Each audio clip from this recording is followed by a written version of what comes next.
형제들이 함께 사는데 그중 하나가 죽고 아들이 없거든 그 죽은 자의 아내는 나가서 타인에게 시집가지 말 것이요 그의 남편의 형제가 그에게로 들어가서 그를 맞이하여 아내로 삼아 그의 남편의 형제된 의무를 그에게 다 행할 것이요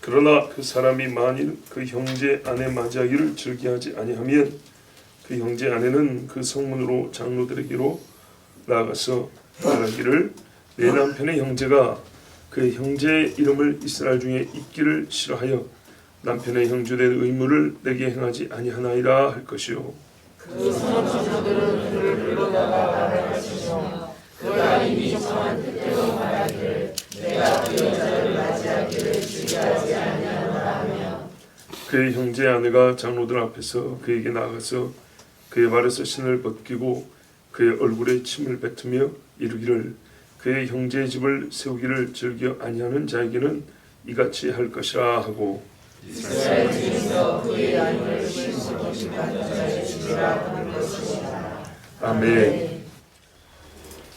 형제들이 같이 살고 있습니다.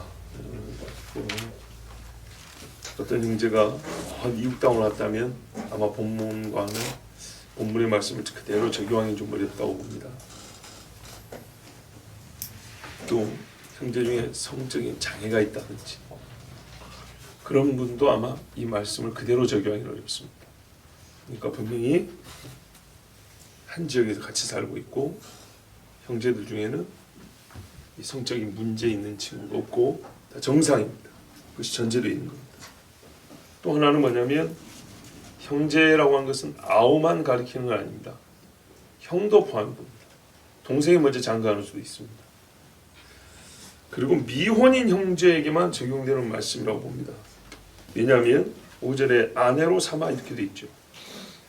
그녀를 아내로 삼아 그 여자를 아내로 삼다 그랬는데 아내로 삼다는 것은 무슨 말입니까? 그냥 하룻밤 같이 지내고 뭐 씨바지 그 형수나 제수를 씨바지 좀 표현이 이상한데 하여튼 그렇게 여기란 얘기가 아니고 부부로 산다는 겁니다. 그렇기 때문에 중혼 그러니까는 2번 동시에 결혼한다든지 그러니까 일부 다쳐줘 여러 부인을 거느리고 산다든지 하나님이 그렇게 하라고 이 말씀을 주신 건 아니에요. 중혼이라는 거는 어쩔 수 없이 하나님께서 그냥 봐준 거지 그게 하나님의 본뜻은 아닙니다. 아담과 하와 둘입니다. 둘. 그래서 형제된 의무를 다하겠다고 철을 둘, 셋 두고 있다. 이것은 하나님께서 본래 부부에 관하여 정한 기본법을 어기는 게 되기 때문에 중혼은 안 되는 거라고 보고요. 미혼인 형제가 있다면 홀로 남은 형수나 제수를 이렇게 같이 부부로 사는 것 이런 경우입니다. 그러니까는 이 말씀이 형제 중에 한 사람이 자식이 없어 죽으면 무조건 다 그냥 그 형제는 그 죽은 형의 혹은 아우의 부인하고 무조건 살아야 된다 그게 아니고요. 이 말씀의 뒤에 보면 제한된 조건들이 이렇게 자연스럽게 몇 가지 보입니다. 그러니까 이것들을 제하이고 보통의 경우에 미혼이고 성적인 문제도 없고 또 한 지역에서 같이 살고 있는 이런 경우에는 어떻게 해야 되냐? 형제가 자식이 없이 죽으면 그 남은 형제 중에 선순위자부터 아마 형제가 여럿이 있으면 위에부터라고 하겠죠. 선순위자가 먼저 그 남은 여인과 부부가 되어서 자녀를 낳는데 그 첫 번째 자녀는 죽은 형제의 이름으로 이어갑니다. 그러니까 여전히 그 집이 존재하는 겁니다. 그럼 이제 사람 입장에서 내 자식인데 형제의 족보에 입적을 시킨다는 거, 썩 기분이 안 좋죠. 솔직히 그렇죠. 예, 이런 것들을 하나님 다 감안해도 그래도 그렇게 해야 된다는 거 이해하는데, 이 여자가 좀 마음에 안 들고, 그리고 내 자식인데 형이나 동생의 자식이 돼야 된다는 거, 이것도 별로 내가 탐탁지 않지만 그 하나님 다 알아요. 그렇지만 그보다 더 중요한 게 있다는 게, 더 중요한 거. 뭐라고요? 죽은 형제의 이름이 중요한 겁니다. 이스라엘 중에서, 이방인들 얘기하는 이스라엘 중에서 끊어지지 않게 하라 그랬어요. 끊어지지 않게 하라. 자, 근데 이 명령이요, 율법이 있기 전부터 히브리 사람들에게는 지켜져 온 법이에요. 떠오르는 사건이 있죠. 누구요? 그래요, 유다와 다말 이야기죠. 유다가 요셉을 팔아먹은 다음에 아버지 보기 죄송하고 형제들이 언제 불어버릴지 모르니까 불안하고 해가지고 집을 나왔어요. 그래서 가나안 사람 수아라는 사람이 있는데 그 사람의 딸하고 결혼을 했어요. 정식 결혼은 아닌 것 같아요. 근데 하여튼 자기 아버지는 모르게 그 수아라는 사람의 허락을 받고, 그러니까 그 집 딸하고 이제 살게 됐어요. 아들 셋을 낳았어요. 시간이 꽤 지났죠. 첫째 애가 커가지고 장가를 갔는데 죽었어요. 왜 죽었냐? 하나님 보시기에 악함으로 그랬어요. 이해가 됩니다. 가나안 집에 장가를 들어가지고 났으니 야곱 집하고 떨어져 산 거예요. 가나안 여자를 데리고 야곱 집으로 들어온 것도 아니고 가나안 동네에 들어가서 아버지 집을 떠나서 살면서 자식을 낳은 거예요. 쉽게 생각해요. 탕자가 자식을 낳았다고 생각하세요. 아버지 집을 나와가지고. 그럼 그 자식이 뭐 배우겠습니까? 꼭 유다 같은 자식이죠. 유다 같은 자식. 그래서 하나님 어떻게 해요? 죽여버렸어요. 근데 이 첫째가 장가를 갔단 말이에요. 부인이 있는데 이름이 다말이에요. 다말. 이름으로 볼 때는 이게 가나안 출신인지 유다 출신인지 잘 모르겠어요. 나중에 이 여자가 딥나 에나임으로 가는 길, 에나임 곁 여기 있다, 거기에서 누굽니까? 유다가 거기 길 가다가 창년 줄 알고 동침한 이야기가 나오는데 거기가 바로 유다 지경이란 말이죠. 그래서 물론 이제 땅 분배하는 시절은 아니지만 이 여자가 유다 출신인지 아니면 이방 출신인지 정확히 모르겠지만, 자, 하여튼 이 다말을 둘째 아들한테 이제 부인으로 줬어요. 둘째 아들은 아버지가 시키니까 어쩔 수 없이, 그리고 이제 장막에 들어갔어요. 그런데 어떻게 했습니까? 예, 참 애들이 있어서 표현하기가 그런데 자기의 씨가 내 것이 아니라 형의 것이 된다 해가지고 정상적인 그런 관계를 하지 않았어요. 그랬더니 하나님 어떻게 했어요? 악하다고 죽여버렸어요. 자, 요 사례가 오늘 말씀 이 율법으로 주어지기 전에 수백 년 전에 히브리 사람들에게 지켜지던 규례였다는 겁니다. 그러니까 이미 지켜지고 있던 것이 율법이 된 겁니다. 그러면 하나님이 사람들이 지켜 있는 것을 법으로 만들어 줄게, 그것이 아니고요. 히브리 사람들에게는 그 정신 안에 하나님께서 이것을 뜻으로 갖고 계시다는 걸 이미 알고 있었다는 겁니다. 우리가 율법이 있기 전에 창세기에 이미 뭐가 있어요? 안식일과 11조가 있죠. 그렇죠? 예. 할례가 있고 제사가 있고 율법의 4대 기둥이 다 들어있단 말이죠. 그러니까는 우리가 이제 이 기원을 찾기가 좀 어려워요. 언제부터 하나님이 히브리 사람들에게 수혼제라 그래요? 형제의 부인을 내 아내로 삼아가지고 그 죽은 형제의 이름으로 자식을 이어가게 하는 것이 언제부터 히브리 사람들의 마음에 들어와 법으로 들어왔는지 모르지만 분명한 것은 유다의 집에 있었던 일로 볼 때 하나님이 히브리 사람들에게 이거를 명하셨다는 것은 확실합니다.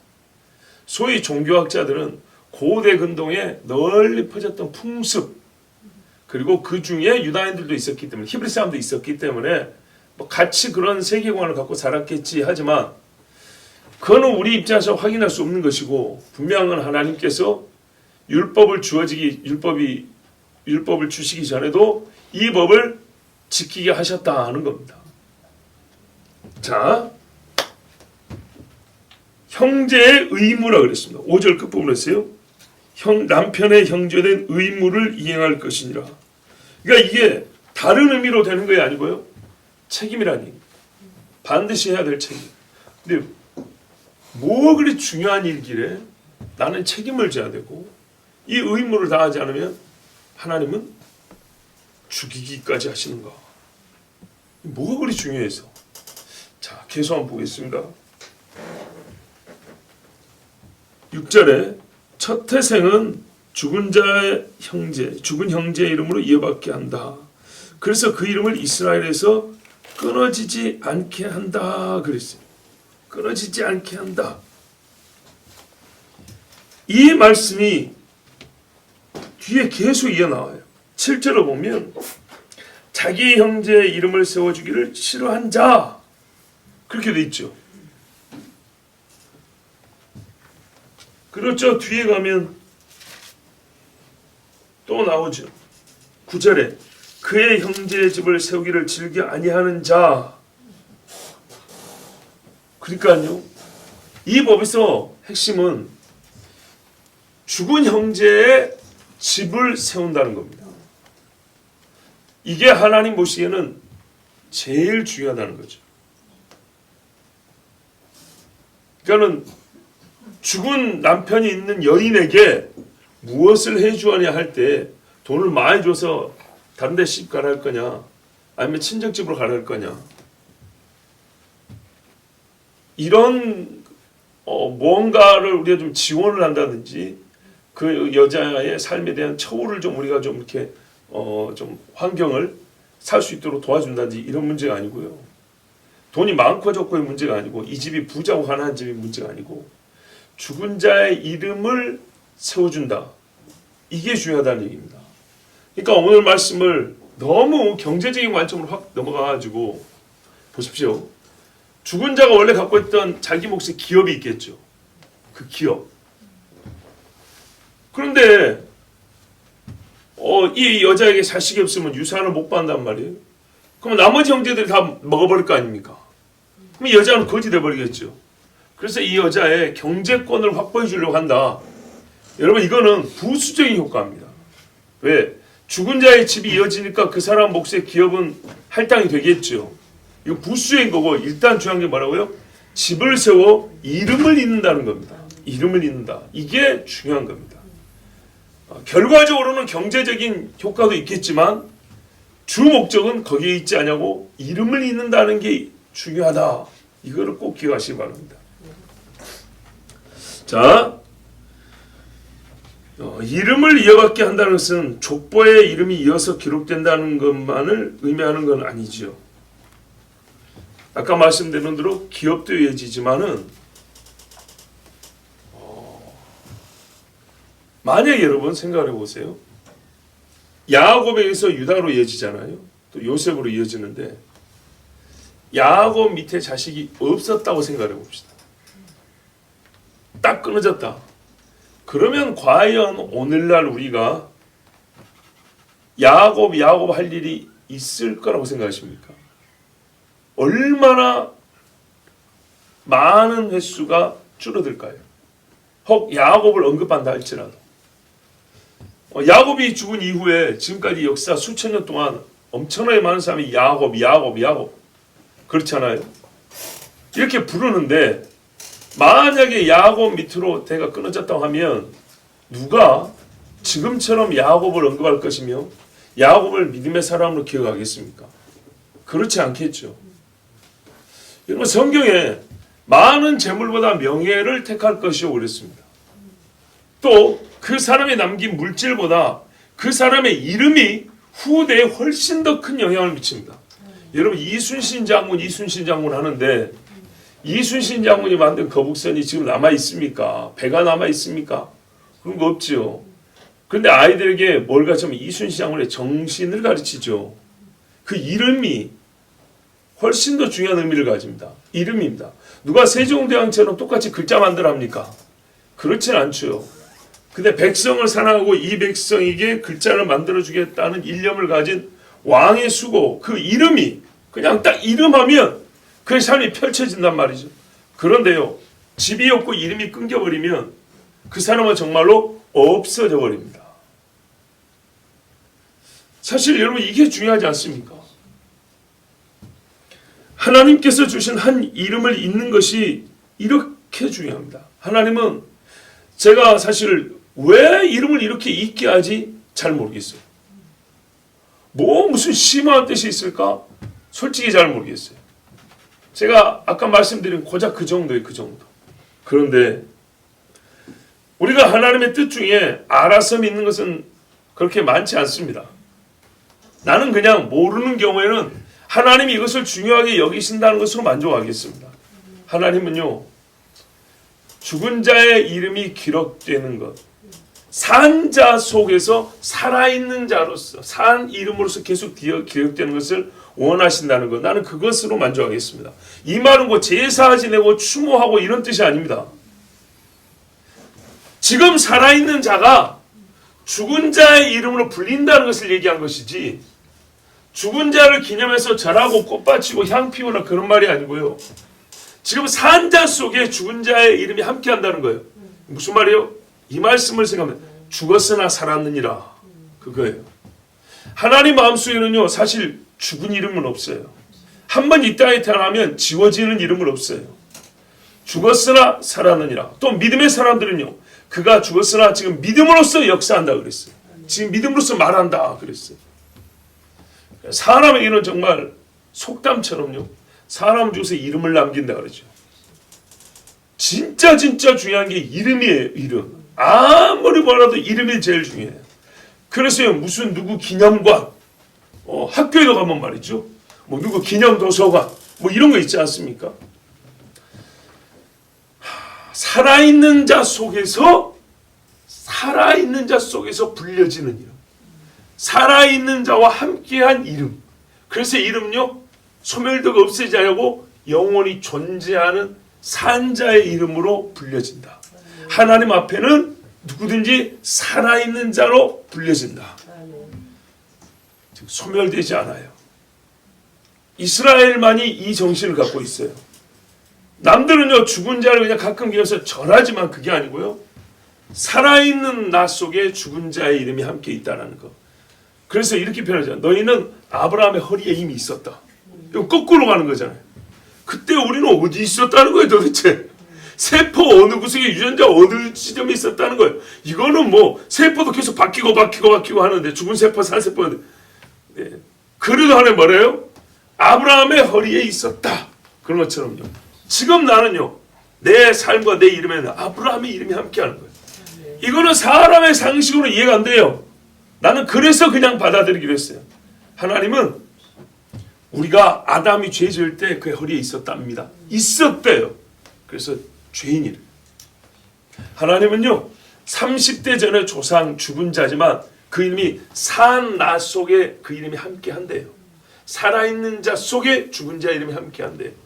이것을 하나님이 정하셨으니 나는 이에 대하여 가타부타는 못하겠고, 솔직히 왜 그렇게 꼭 하셨는지 잘 모르겠지만 나는 그냥 받아들이겠어요. 하나님이 이것이 어떤 것보다 중요하다고 그랬어요. 사람이 태어나서 죽은 후에 해야 할 일은 그 죽은 자의 이름이 기억되게 하는 것, 죽은 자의 이름으로 그 집이 소멸되지 않고 계속 이어져 나가는 것, 이게 정말로 중요하다고 했으니 여러분도 그대로 받으시기 바랍니다. 자, 만일 그 사람이 자기 형제 아내를 얻는 것을 좋아하지 아니하면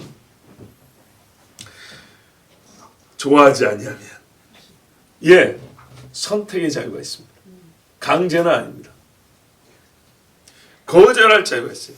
솔직히 생각해보세요. 남자 입장에서 약혼을 했으면 어떡하죠? 아니면 정말 결혼하려고 연애하는 다른 여자가 있었어요. 그럼 어떻게 해요? 싫다고 할 수 있겠죠? 그렇죠. 또 아주 뭐 이거는 본능적인 문제지만 재수가 너무 안 이뻐. 그래서 솔직히 싫어. 그럴 수도 있죠. 매우 현실적인 이야기예요. 현실적인 이야기.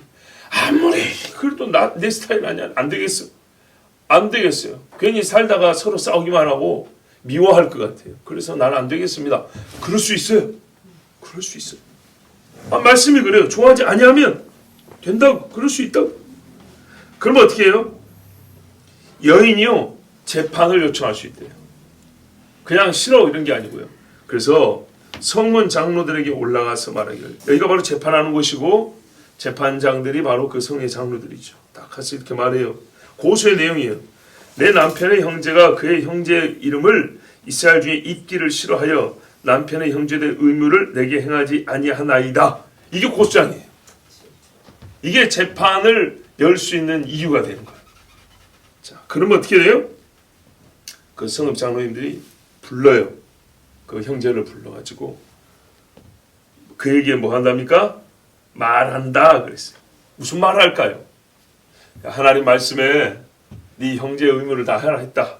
형제의 집을 세워야 되지 않겠냐 가르치는 거예요. 조금 네가 힘든 줄 알지만 그래도 하나님 말씀을 따라야 되지 않겠냐 이렇게 권하는 거예요. 그런데도 불구하고 싫다 하면 어떻게 합니까? 나는 입장을 고수하여 나는 이 여자 그녀를 형수나 혹은 제수를 취하고 싶지 않습니다. 맞이하고 싶지 않습니다. 이렇게 하면 어떻게 해요? 그걸로 이제 끝나는 겁니다. 더 이상 강제하지 않습니다. 자, 집안의 문제지만 집안에서 해결하는 게 아니고 공적인 재판을 합니다. 온 성읍 사람들이 다 알게 합니다. 그리고 먼저 다시 구원해 봅니다. 그러나 뜻이 확고하면 강제하지는 않습니다. 다만 이게 형제 의무라 그랬죠. 의무를 다하지 않으면 어떻게 해야 되죠? 벌 받아야죠. 이제 벌을 받습니다. 9절 보십시오. 그 형제 또는 제수가 가서 이 재판장들 면전에서요. 자, 매도 면전에서 때린다고 그랬어요. 면전에서 아마 동네 사람들 구경한다고 많이 모였을 겁니다. 형제의 신을 벗깁니다. 그리고 얼굴에 침을 뱉습니다. 와, 아주 모욕적이고 수치스러운 벌이죠. 그렇습니다. 정말 침뱉음이라는 것은 너무 정말 우리 그냥 일상의 말로 더럽거든요. 기분이 매우 안 좋습니다. 이렇게 수치스럽고 모욕적인 벌을 받는 이유는요. 자기 형제의 집 세우기를 원하지 않았다 합니다. 이게 핵심입니다. 형제의 집을 세우기를 원하지 않는다. 여인을 취하는 것을 원하지 않는 게 아니고요. 형제의 집 세우기를 원하지 않는 구체적인 사연은 여자가 너무 마음에 안 들고 내가 다른 사랑하는 여자가 있고 이것도 개인적 사유가 될 수 있지만 이 공적인 재판의 기소 내용이 뭐냐면 딴 여자 좋아한대요 이게 아니고 형제의 집을 세워주기를 원하지 않습니다. 이게 고소의 내용이기 때문에 그 내용대로 판결을 하는 겁니다. 형제의 집 세우기를 싫어한 자, 원하지 않는 자는 이렇게 합니다 하고 침을 뱉습니다. 그런데요. 태형, 매를 만다거나 금고, 가둬놓는다거나 이런 벌이 더 크지 않습니까? 그러면은 왜 이런 큰 벌을 주지 않냐고 부끄럽고 모욕적인 일종의 명예형이거든요. 이 명예형으로 그칠까요? 왜 이런 의미 드냐면 유다의 아들은 하나님이 죽여버렸잖아요. 악하다해서 죽여버렸어요. 그러면 율법이 더 약해진 거 아닙니까? 율법 있기 전에는 죽여버리고 율법에서는 그냥 침 뱉고 말고 그거 씻으면 되잖아요. 왜 이렇게 하셨죠? 왜 하나님이 더 법을 이렇게 약하게 하셨죠? 궁금하죠? 하나님이 법을 약하게 한 게 아닙니다. 이게 기본이에요. 근데 유다의 아들 둘째 아들 오나는 왜 죽었냐면요. 잘 보세요. 처음부터 싫습니다 해야 되는 거예요. 근데 걔는 어떻게 했냐. 형수에게 들어갈 때 그 씨가 자기의 씨가 되지 않을 줄 알고 땅에 설정하면 이렇게 돼 있어요. 무슨 말이에요? 동침을 했다는 얘기입니다. 그리고 그냥 나와버렸어요. 무슨 말이죠? 그냥 육체만 취하고 끝난 겁니다.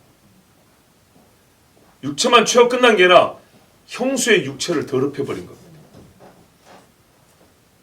책임을 져야죠. 그랬으면. 이거 원래부터 형의 집을 잇기 위하여 합방을 한 거거든요. 원래 의도와 목적이 그거예요. 그런데 그냥 형수의 육체만 얻고 나와버린 거예요.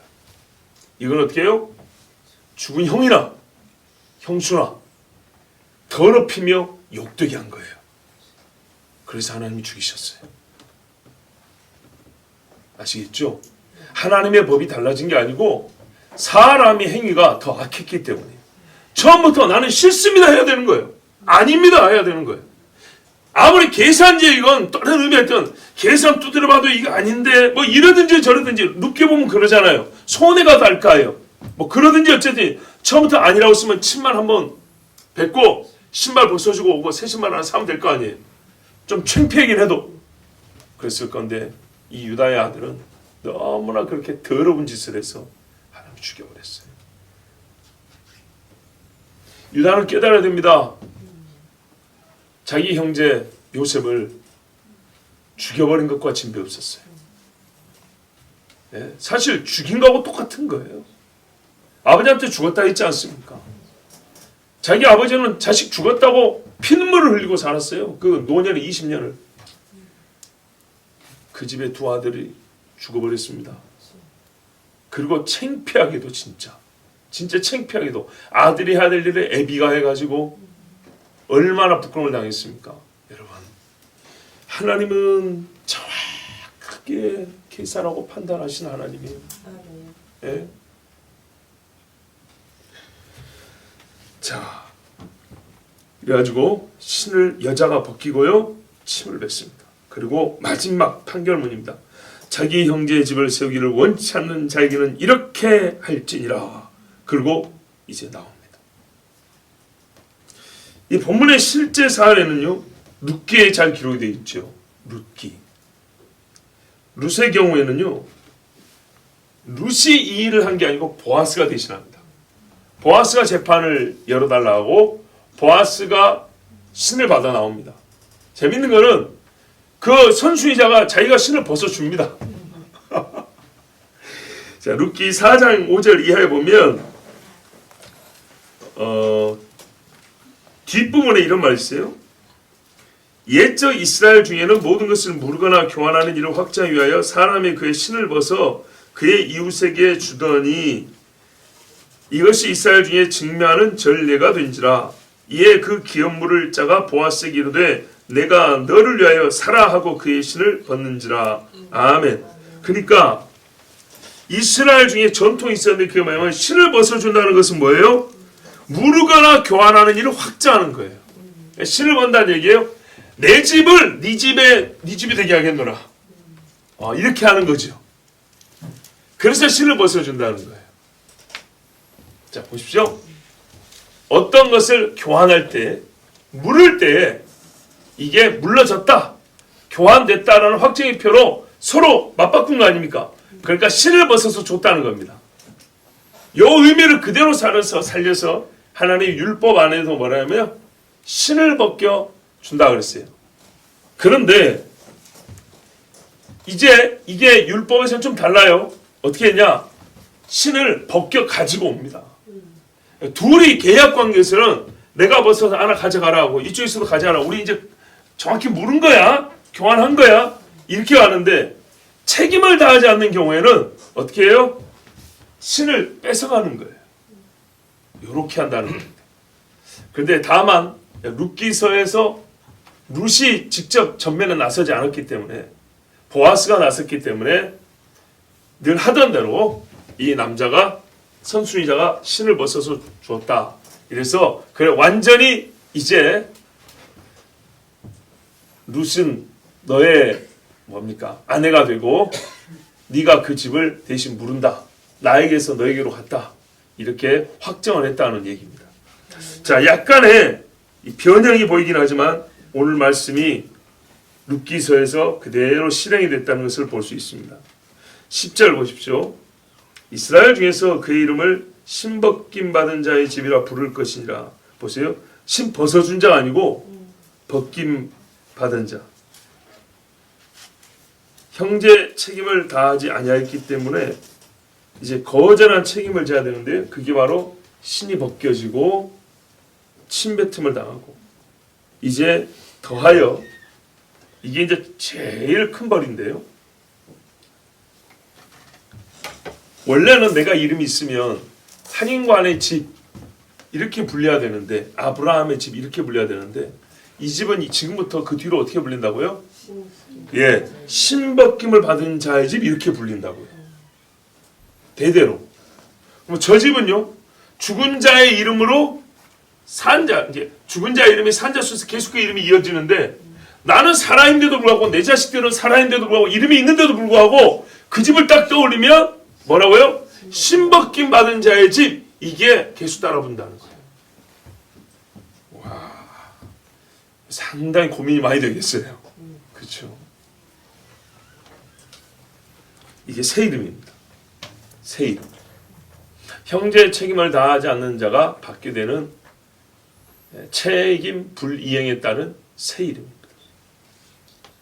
형제의 명예를 존중하지 않은 자, 책임을 다하지 않은 자는 자기 이름의 불명예를 얻게 됩니다.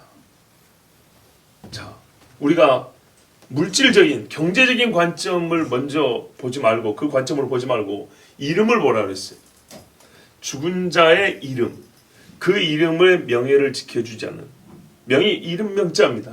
예, 그 이름을 계속 존속되고 빛나게 하지 않은 형제는 자기 이름이 어떻게 되냐? 불명예스럽게 됩니다.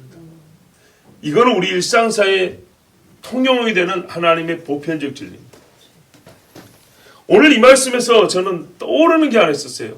형제를 어떻게 해요? 내 몸과 같이 사랑하라. 내 이웃을 내 몸과 같이 사랑하지만은 이웃 중에 가장 이웃은 형제잖아요. 믿는 자가 자기 친족을 먼저 돌보라 그랬어요. 형제를 사랑하여 자기 목숨을 버리며 이보다 더 큰 사랑이 없나니 내 씨가 형제 씨가 되게 한 거예요. 내 형제의 이름으로 부르게 한 거예요. 이 안에 나는 이 복음의 은혜가 들어있는 것을 봅니다. 정말로 죽은 형제를 위하여 그 형제가 원래 가지고 있었던 것을 계속 이어가는, 왜? 그 부인이 아직 살아있기 때문에. 그 형제의 집이 존속을 했었어요. 없는 집을 만들라는 게 아니에요. 있는 집에 소멸되지 않게 하라는 겁니다. 예, 없는 족보를 새로 만들라는 게 아니고 있는 집이 지워지지 않게 하라는 거예요. 이게 형제 책임이에요. 무슨 말이에요? 너와 내가 각기 집을 갖고 있었다면, 먼저 집을 세운 형제였다면 그 형제의 집이 내가 살았을 때 내 형제가 집을 세웠단 말이죠. 그러면 내가 살았을 때 나는 집이 있는 형제와 형제관이었어요. 형제관계. 그렇죠? 집이 있는 형제와 형제관계인데 이 집이 있는 형제의 그 집이 계속 이어지게 하라는 거예요. 우리가 살아있을 때 오잖아요. 형제간에 문제가 생겨가지고 집이 너무 생겼다고 하면 내가 빚을 내서라도 그 형제 집을 지켜주려 하잖아요. 이거를 좀 더 깊게 우리가 좀 적용을 해보세요. 생각을 해보세요. 형제가 내가 있을 때 집을 세워놨어요. 근데 그가 죽으면 집이 없어져 버린다. 이렇게 하지 말고 그 형제의 집이 계속 가게 하라. 그의 이름이 명예롭게 계속 가게 하라. 어떻게 해서라도 한편으로는 내가 내 집을 포기하면서라도, 내가 어떤 경제권을 포기하면서라도, 보십시오. 이 형제 집이 소멸하면 맨 처음 말씀드린 이제 경제적인 이야기 해보자고요. 형제가 소멸하면 n분의 1인데 얘가 죽어버리면 형제 둘이 있으면 아버지 재산 다 내 거예요. 근데 얘 집을 세워주면 어떻게 해요? 재산을 반씩 나눠야 돼요. 삼형제는 3분의 1이 이쪽으로 가야 돼요. 그쵸? 거기다가 내 자식도 저 집 자식으로 이제 족보에 기록돼 내려가는 거예요. 키우기는 물론 내가 키우지만 이름이 내 죽은 형제의 이름을 하는 거예요. 자, 여기서 그래서 계산이 나온다는 거예요. 이 계산을 넘어서는 자, 형제를 위하여 자기 목숨을 버리며 이보다 큰 사랑이 없나 했는데 사실 목숨을 버린 것과 진비 없다는 거죠. 왜? 씨를 주고 이름을 주고 그 재산과 땅을 계속 이어가게, 그 기업을 이어가게 하고. 여러분, 얼마나 이게 큰 사랑입니까? 정말 이 땅에 지금도 이 법대로 살아가는 민족이 있다면 여러분, 무식한 놈들과 욕을 하겠습니까? 아니면 참 귀하다 우리가 칭찬을 하겠습니까? 가서 견학을 하겠죠.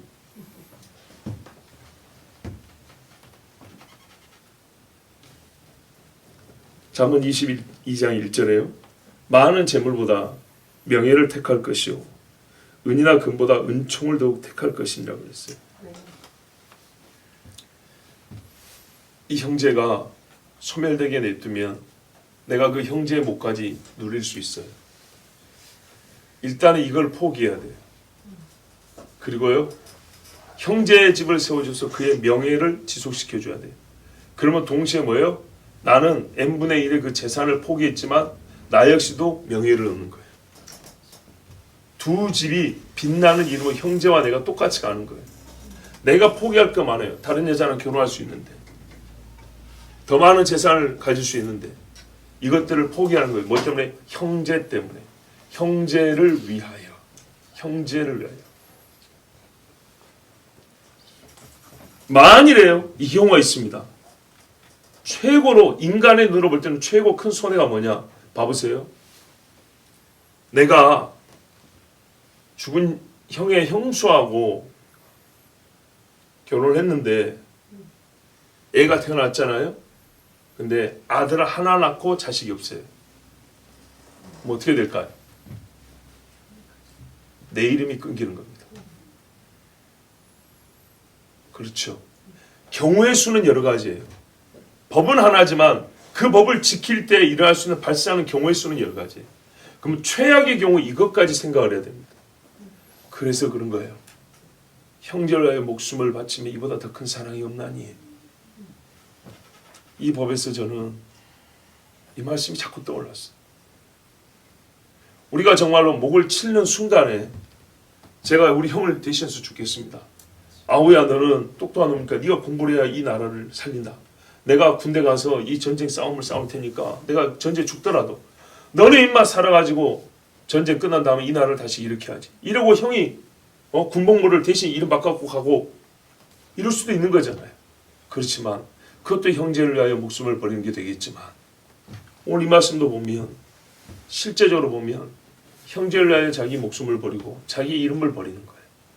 죽은 형제를 위하여 이름을, 그 죽은 형제의 이름은 있고 내 이름은 끊겨버리는, 그럴 수도 있는 거예요. 거기까지 각오하고 어떻게 해요?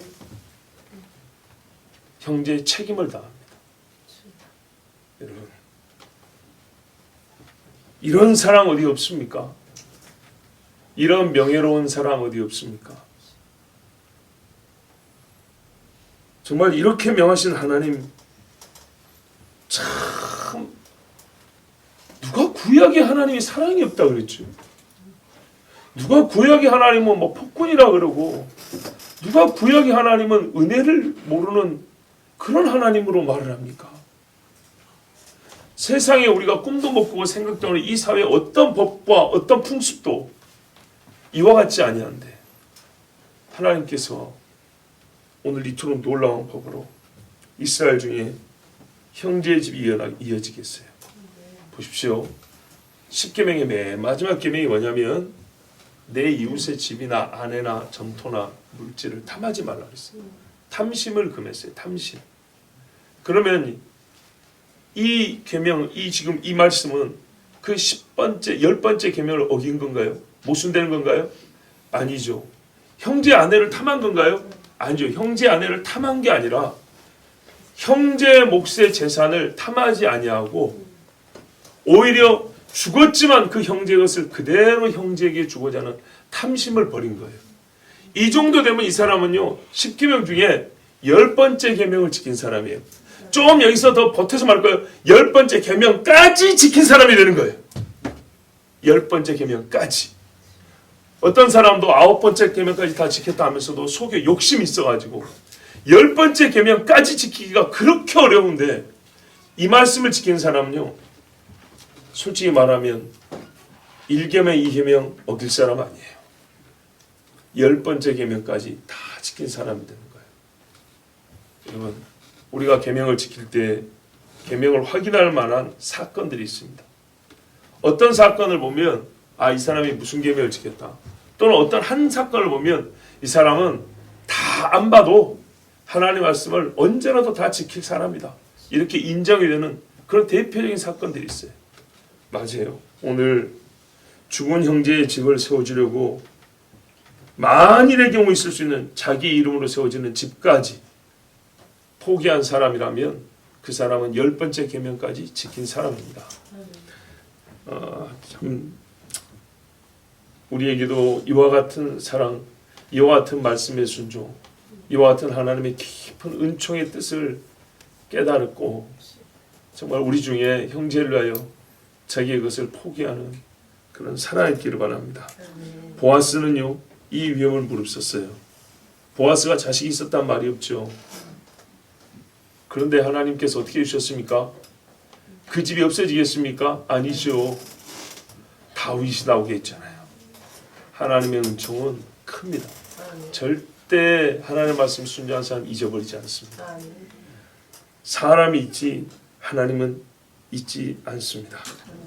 형제의 것을 탐내지 않고 자기 손에 자기 이름이 소멸될 손해까지 감수하면서 형제의 이름과 집을 세우는 자는 보아스와 같이 하나님이 그 이름이 영화롭게 하는 복을 주십니다. 우리 이 시간에 함께 기도합니다.